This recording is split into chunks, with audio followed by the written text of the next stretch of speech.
os irmãos só acompanham. Lucas 24, versículo 1 ao versículo 5. No domingo bem cedo, as mulheres foram ao túmulo, levando os perfumes que haviam preparado. Elas viram que a pedra tinha sido tirada da entrada do túmulo. Porém, quando entraram, não acharam o corpo do Senhor Jesus. E não sabiam o que pensar. De repente, apareceram diante delas 2 homens vestidos com roupas muito brilhantes. E elas ficaram com medo, e se ajoelharam, e encostaram o rosto no chão.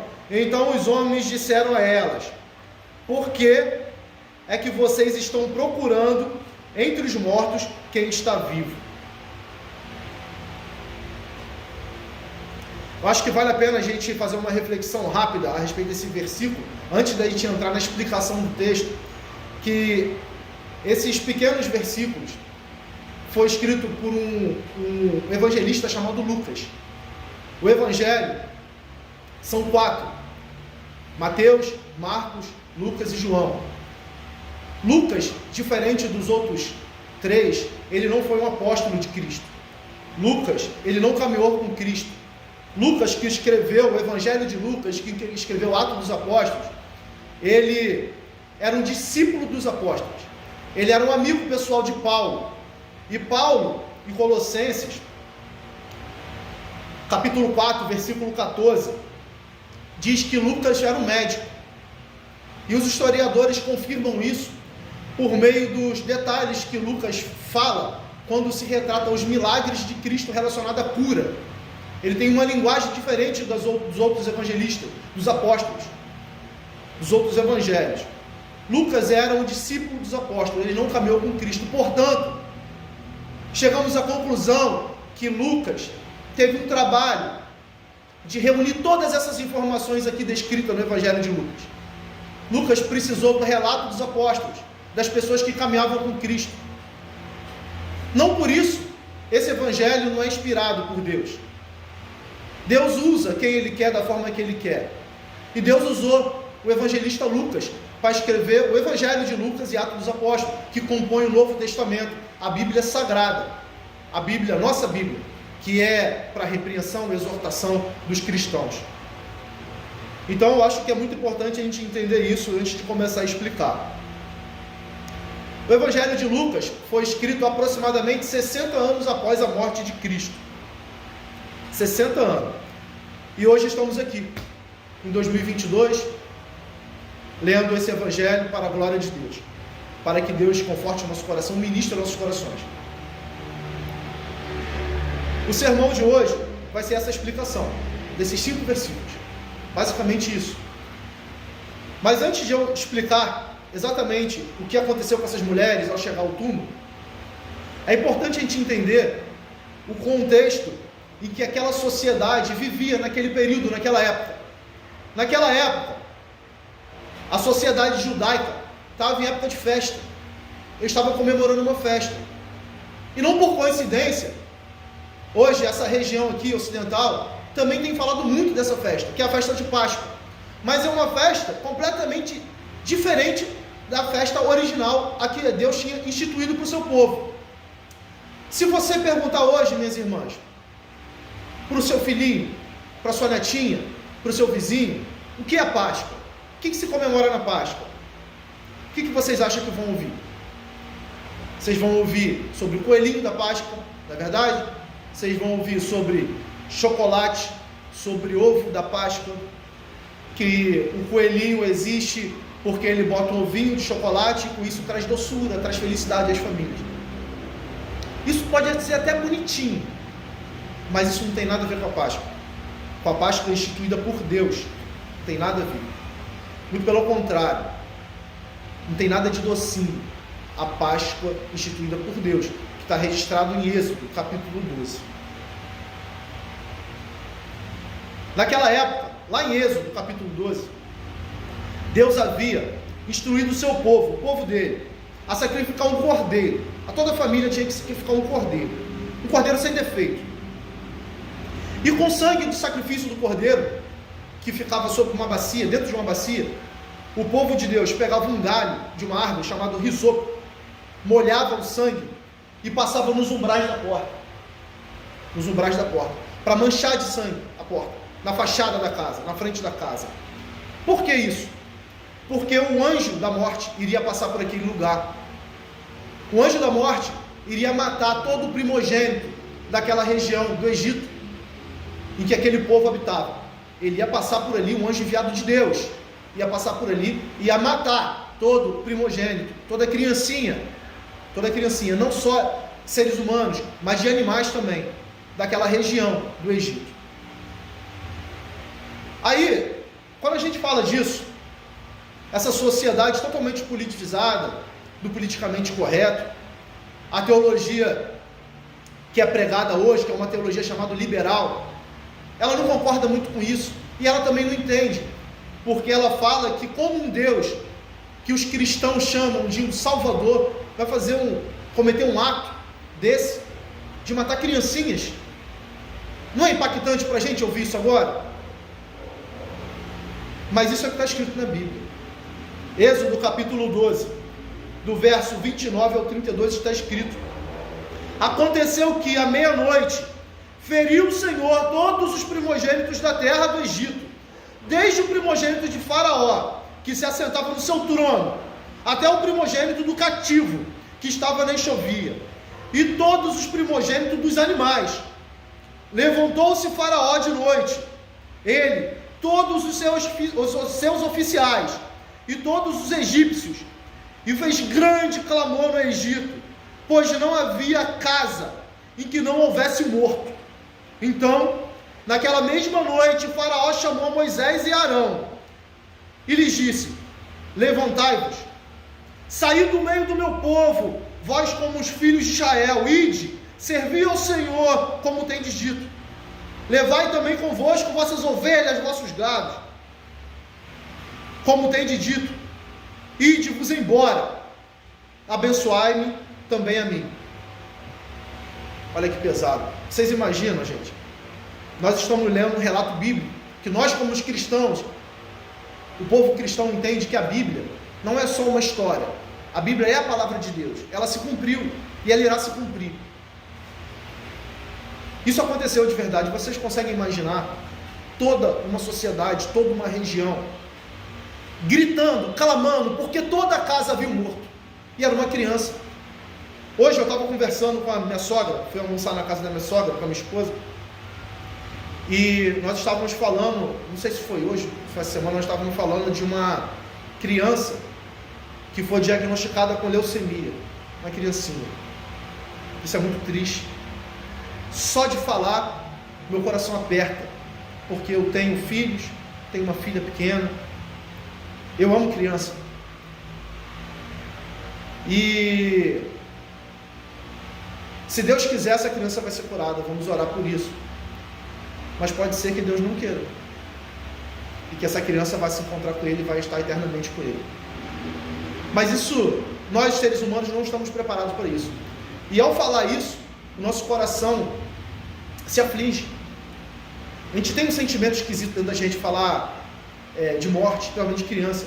Agora vocês imaginam aquele povo do Egito, que não era um povo temente a Deus, era um povo que tinha os seus ídolos, e era um povo que levava cativo, fazia de escravo o povo de Deus.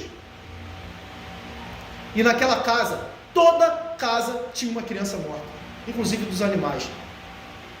Então todos clamaram, todos gritavam, eles estavam desesperados.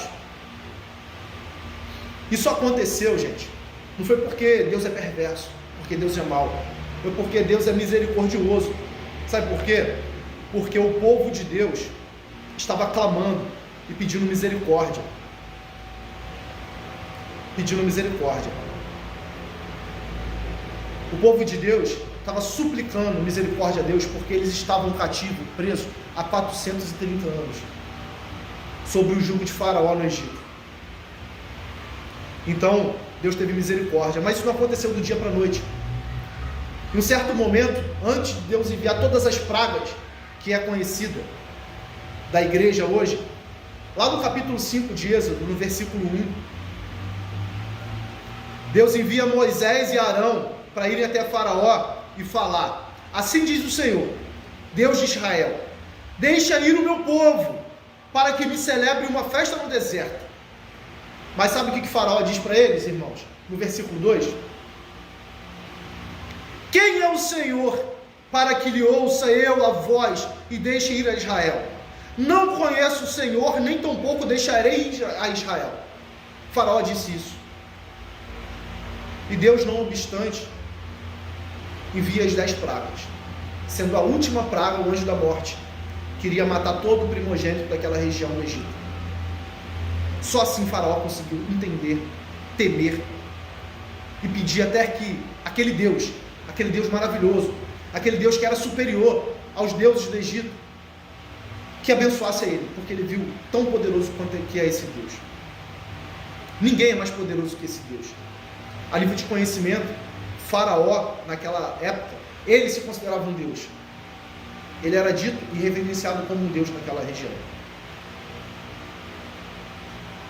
Após Faraó e todo o seu povo não resistir a essa 10ª praga, que era a morte das criancinhas, dos primogênitos, eles decidiram libertar o povo de Deus.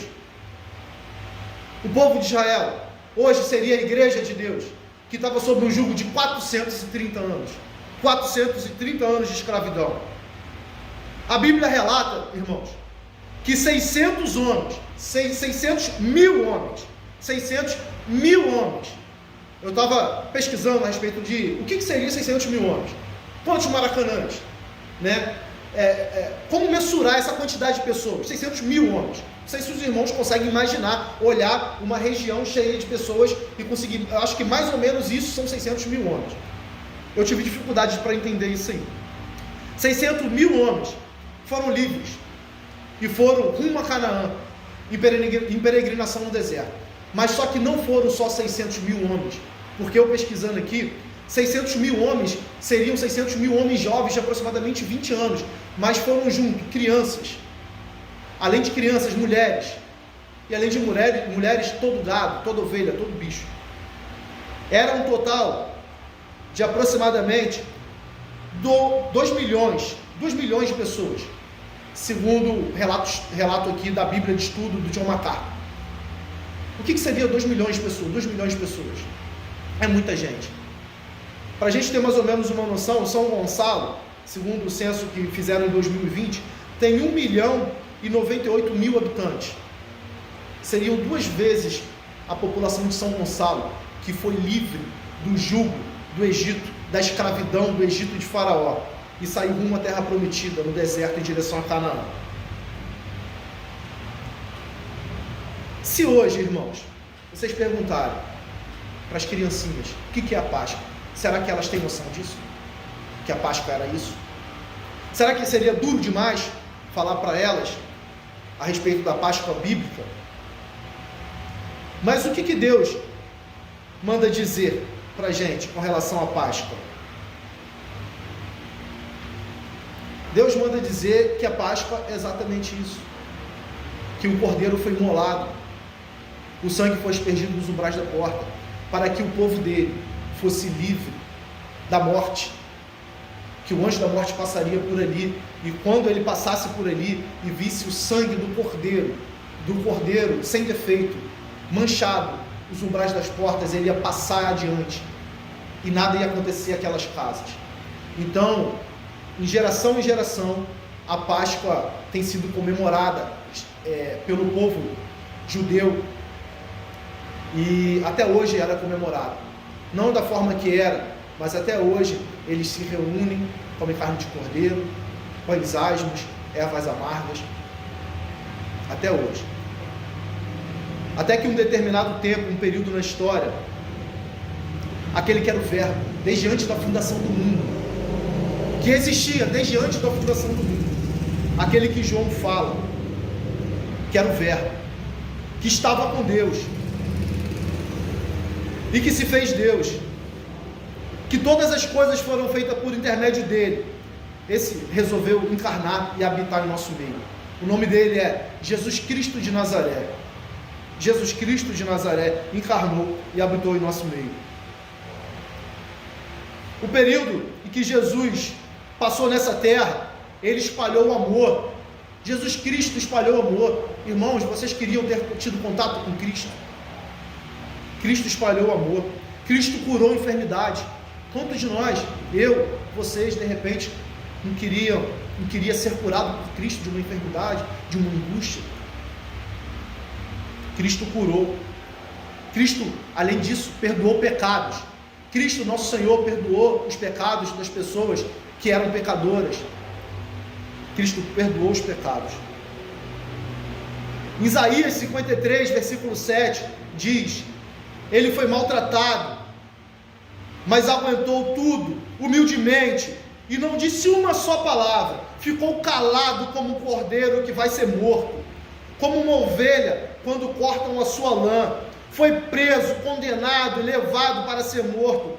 Ninguém se importou com o que ia acontecer com ele. Ele foi expulso do mundo dos vivos, foi morto por causa dos pecados do nosso povo, foi sepultado ao lado de criminosos, foi enterrado com os ricos, embora nunca tivesse cometido crime nenhum, nem tivesse tido uma só mentira. O Senhor Deus diz: eu quis maltratá-lo, quis fazê-lo sofrer. Ele ofereceu a sua vida como sacrifício para tirar os pecados, e por isso terá uma vida longa e verá os seus descendentes. Ele fará com que o meu plano dê certo, assim diz o Senhor. João Batista diz quando vê Jesus: eis o Cordeiro de Deus que tira o pecado do mundo. João 1,29. Eis o Cordeiro de Deus que tira o pecado do mundo. Alguma alusão ao Cordeiro da Páscoa e Jesus Cristo, que João Batista chama de Cordeiro de Deus? A Páscoa, instituída em Êxodo, fazia referência ao sacrifício perfeito que iria acontecer no Novo Testamento, que era Jesus Cristo. Porque os sacrifícios foram acontecendo ao longo do período da história, séculos após séculos, até a vinda de Cristo, que é Deus perfeito, imaculado, e foi morto, assim como disse o profeta Isaías. Após o nosso Senhor Jesus Cristo se reunir com os seus discípulos para participar da última Páscoa judaica, começou um doloroso trajeto rumo à crucificação. Ele se reuniu com seus discípulos. Ali tinha o discípulo que ia trair, Judas Iscariote. Ele foi orar, aonde caiu gotas de sangue no solo, como gotas de sangue, seu suor, e ele estava indo num trajeto doloroso à morte, à crucificação. Mas como nós acabamos de ler no capítulo 24 de Lucas, após a crucificação de Cristo, após ele ter sido morto, Cristo foi morto numa sexta-feira, mais ou menos, aproximadamente, entre meio-dia e 4 horas da tarde. Mas ao começar do sábado, um homem chamado José, da região de Arimateia, ele foi até Pilatos e pediu o corpo de Cristo, que estava naquela cruz, naquele madeiro, porque ele queria levar o corpo de Cristo e depositar num túmulo, que foi aberto numa rocha, aonde ninguém havia sepultado nada antes. Aí lá no versículo 24 nós lemos que as mulheres foram no domingo. Na sexta ele foi morto. Igreja, na sexta ele foi morto. No final do sábado, José de Arimateia pediu o corpo de Cristo, levou para ser sepultado. No domingo, de madrugada, as mulheres foram ao encontro do corpo de Cristo, levar perfumes, aromas. Na versão da minha Bíblia, ela está escrito aroma, na nova tradução da linguagem de hoje, escrito perfumes, que é a mesma coisa, para ungir o corpo de Cristo. Mas quando elas chegam lá, elas se deparam, elas têm uma surpresa. O corpo de Cristo não estava lá. O corpo de Cristo não estava lá.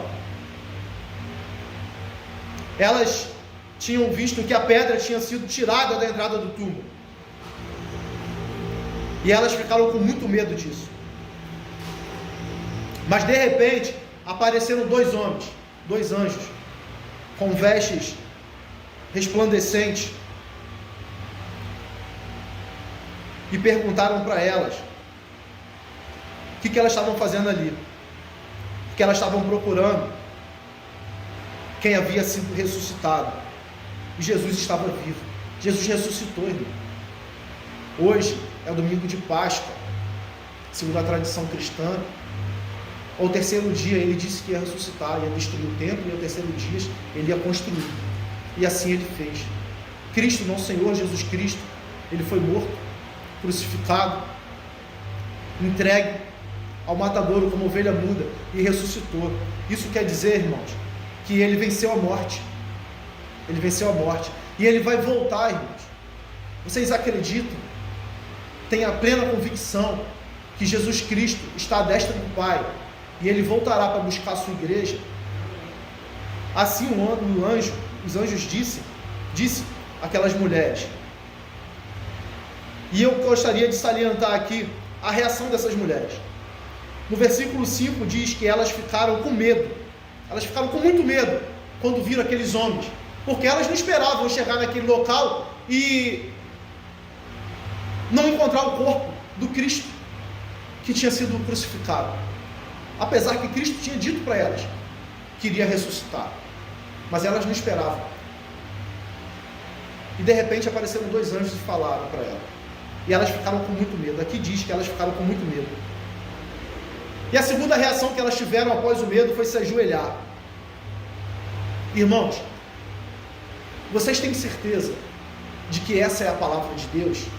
De que Cristo morreu, ressuscitou, está à destra do Pai e vai voltar.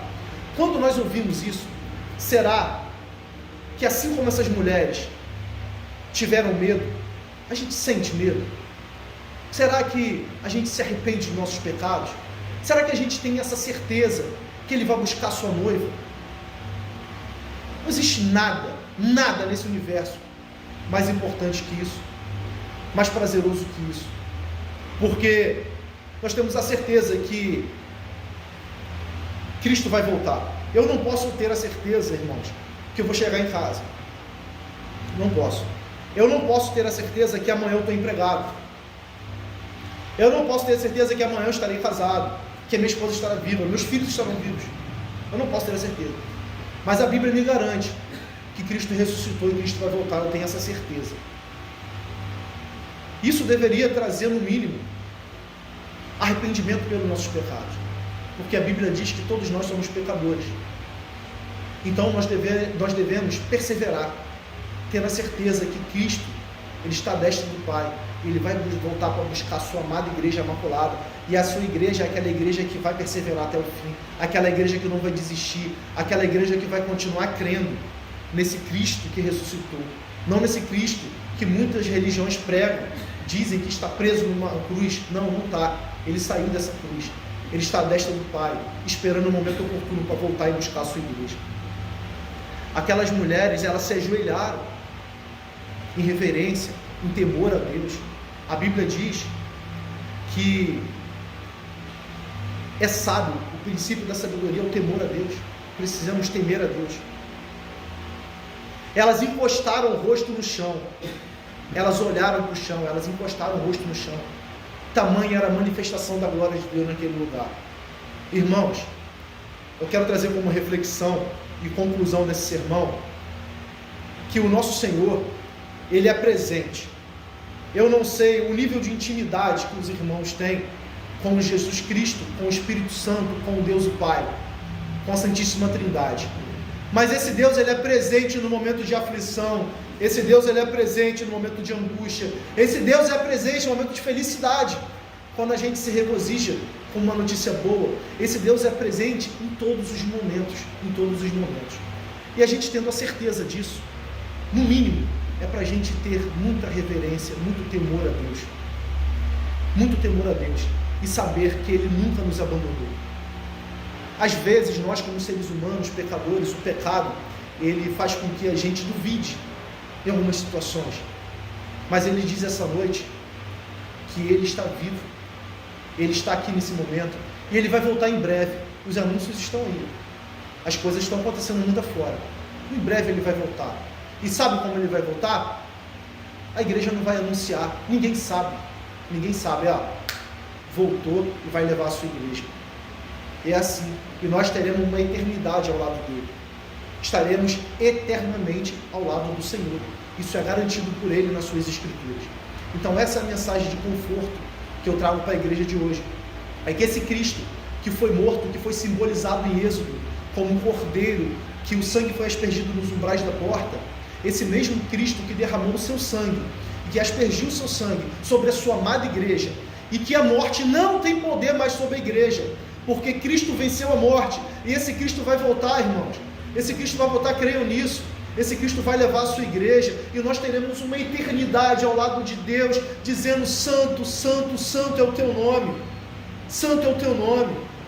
Irmãos, eu glorifico o nome de Deus por vocês estarem aqui hoje, essa noite, porque é maravilhoso a gente ouvir a palavra de Deus, é maravilhoso a gente cantar louvores a Deus, é maravilhoso a gente cultuar a Deus. Uma certa vez eu ouvi um sermão de um amigo pastor que falou o seguinte: muitos crentes vão para a igreja forçados, porque não sentem prazer em estar na igreja, por uma questão de tradição religiosa dos pais, porque os pais obrigam. Portanto, se perguntarem para esses crentes se eles querem estar com Deus na eternidade, eles vão dizer que sim, mas talvez a eternidade ao lado de Deus não seja um lugar para eles. Sabe por quê, irmãos? Porque se eles não sentem vontade, ao menos uma vez na semana, de se reunir como igreja de Deus, para cantar louvores, para orarmos e ouvir a palavra dele, imagina passar uma eternidade dizendo: santo, santo, santo.